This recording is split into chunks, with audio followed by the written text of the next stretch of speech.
My name is Laura. I'm 53 years old, and I've always believed that being a mother is both the most beautiful and the most painful journey a woman can live. I have only one daughter, Emily. She's 28 now. From the moment I held her in my arms, I promised myself I would protect her from every kind of pain. But some pain, I've learned, finds its way no matter how hard you try. Emily was always a quiet, thoughtful girl.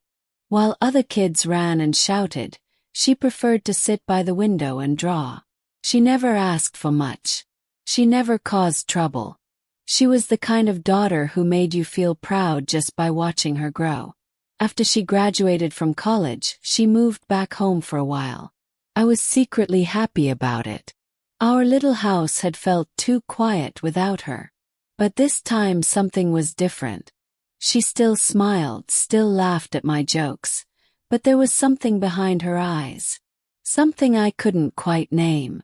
I noticed it first one afternoon while we were having tea. She stared at her phone for too long, her smile faded too fast, and when I asked what was wrong, she said nothing too quickly. A mother knows. I didn't push her. I just watched and waited. Over the next few weeks, she became more distant. She stayed in her room longer. She jumped when her phone rang. And sometimes late at night, I heard her crying through the wall. I wanted to go to her. I wanted to hold her and tell her everything would be okay. But I didn't know what was happening. Not yet. One evening, she came into the kitchen and sat at the table without saying a word. Her hands trembled slightly as she reached for her cup of tea. I sat across from her and waited.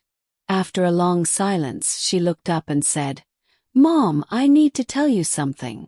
If you want to know what secret my daughter was hiding, stay with me and subscribe to this channel for the next part of the story."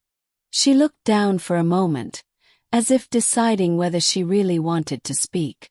Then, in a voice so quiet I could barely hear, she said, "I met someone." I smiled at first because that's what I had hoped for. Someone to make her feel alive again, someone to bring light back into her eyes. But before I could say a word, she continued, "There's something you should know. He's married." The warmth drained from my face. I felt like the room had gone completely still, like time had paused just for us. I opened my mouth, but no words came. I didn't know how to respond. My daughter, the girl I raised with so much care, had just told me she was involved with a man who belonged to someone else. She rushed to explain, as if she already knew how I would react. "It's not what you think, Mom. He's not happy in his marriage. He told me he's planning to leave her. He said he loves me." Her eyes filled with tears, but there was a kind of hope in them, a fragile hope that scared me. I reached for her hand. It was cold and shaking. "How long have you been seeing him?" I asked. She hesitated. "Almost 6 months." I felt like the air had left my lungs. 6 months. My daughter had been carrying this secret for half a year. I wondered what it had cost her to keep it hidden. The pain, the fear, the guilt. "Does he come here? Have I seen him?" I asked. She shook her head. "No. He's careful. He says we have to be patient. He promised things will change soon." I wanted to scream. I wanted to tell her that men like this never leave, that promises like these are always broken. But I couldn't, not yet. She wasn't ready to hear it. So instead I just held her hand and said softly, "Emily, you deserve a love that isn't a secret." Days turned into weeks, and Emily continued to wait. Every time her phone buzzed, she would check it with nervous excitement. Sometimes she smiled. Other times she stared at the screen, trying to hide her disappointment. I saw how much power his messages had over her. A simple "can't see you today" could ruin her entire mood. And when she didn't hear from him for a day or two, she became anxious and quiet, barely speaking during dinner. I watched her shrink a little more each day. Her light, once so bright, was slowly fading. She tried to keep everything normal. She still helped with chores, still joined me for tea on Sundays, but something inside her was breaking.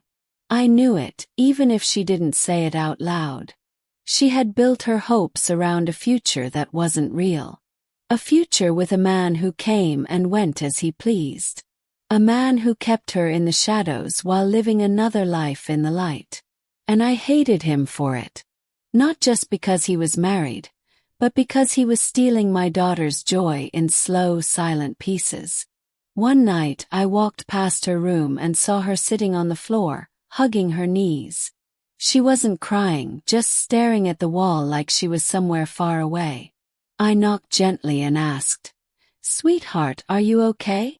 She looked up and forced a smile. "I'm fine, Mom. Just tired." I nodded, even though I didn't believe her. She had said she was fine too many times, and each time I believed her a little less. But I knew better than to push too hard. When someone is trapped in hope, you can't pull them out by force. They have to reach the breaking point on their own. And though I didn't say it out loud, I felt it coming. That moment when hope turns into heartbreak. That silent crack when you finally realize you're waiting for someone who will never choose you. It was a Sunday afternoon when I finally lost my calm. Emily was sitting at the kitchen table, phone in hand, eyes fixed on the screen. She had been waiting for hours. Her tea had gone cold.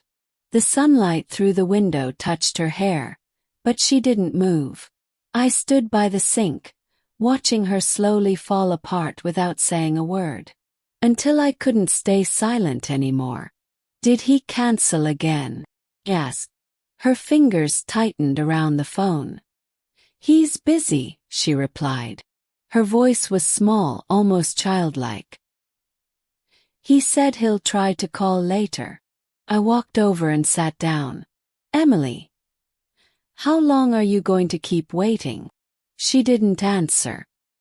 "He's always busy, always tired, always later.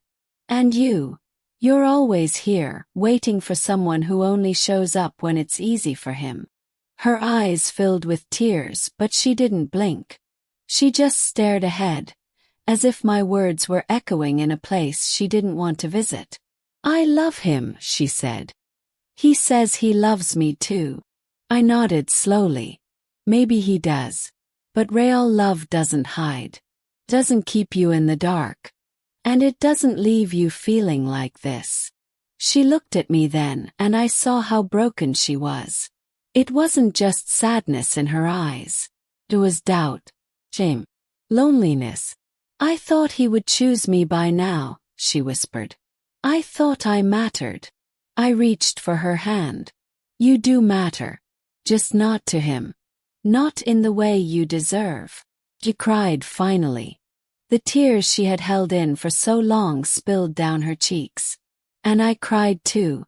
Not just for her, but for the helplessness I felt. Because no matter how much I loved her, I couldn't love her out of this. That night I sat in my room, staring at the ceiling. I wanted to call him, scream at him, tell him to leave her alone. But I knew it wasn't my battle to fight. It was hers. All I could do now was wait. The next few days passed in silence. Emily didn't mention his name. She moved like a ghost through the house. Quiet, polite, distant. Her eyes no longer lit up when her phone rang. Most of the time she didn't even look. I noticed the way she sat by the window in the late afternoons, staring at nothing, her cup untouched in her hands. It was as if she was living in a pause, waiting for something that never arrived. And maybe deep down she already knew the truth, but her heart hadn't caught up with it yet.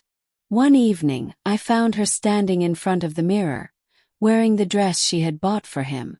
It was soft blue, delicate, the kind that made her look young again. She looked at herself for a long time. Then, she slowly took it off and folded it with care, as if saying goodbye to a dream. "He didn't call," she said without looking at me. I waited all day. I sat on the bed and nodded. There was nothing left to say. Words weren't what she needed now. She needed time. She needed silence to hear her own heart speak. The next morning, she didn't check her phone once. She helped me in the garden, laughed at something silly I said, and even made lunch. Felt almost normal. But in her smile, I saw something different. Something fragile, like a flower trying to bloom after a long winter. That night, she sat beside me on the couch, laid her head on my shoulder and whispered, "I think I was wrong. I don't think he ever meant to choose me." I wrapped my arm around her. Sometimes love lies. And sometimes we believe those lies because we want them to be true. She didn't cry this time. She just nodded, breathing deeply like someone finally learning to let go. And in that moment, I saw the first spark of the woman she used to be. She was still hurting, yes, but she was also waking up. It was a rainy Thursday morning when Emily woke up before me.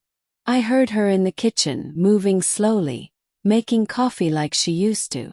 Her steps were quiet, but something about the rhythm told me she was different.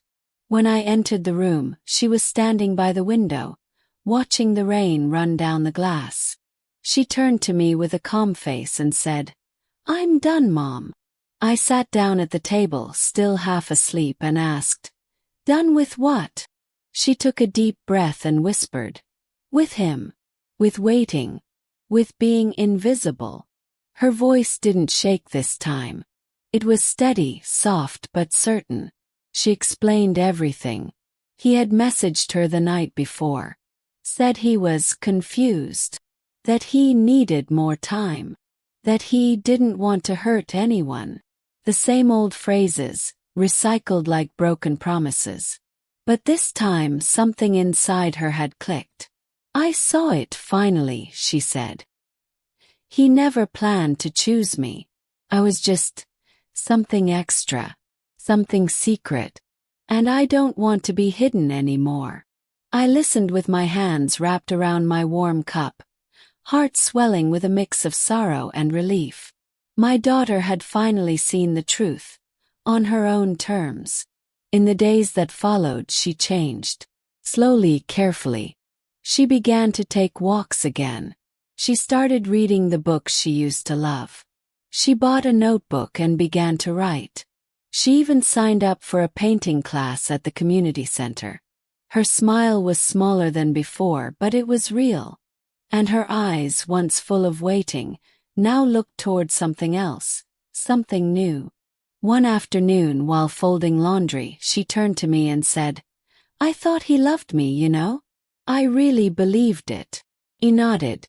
"I know you did." She smiled. "But now I know. Love doesn't make you feel small. It doesn't ask you to hide." I walked over and kissed the top of her head. "You were never small. You were just with someone who couldn't see how big your heart is." A few weeks later, she told me she had deleted his number. Every message, every photo. It was all gone. "Not because I hate him," she said, "but because I'm ready for a life where I don't have to beg to be seen." And I knew then, she wasn't broken anymore. She was healing. Piece by piece. Word by word. Choice by choice. I don't know what the future holds for Emily. I don't know who she'll love next or how long it will take. But I know this. She will never again accept a love that hides in the dark. She has walked through the pain, through the silence, through the lies. And now she's walking into the light. If this story touched your heart, please let us know in the comments. And don't forget to subscribe for more emotional English stories that help you learn while feeling every word.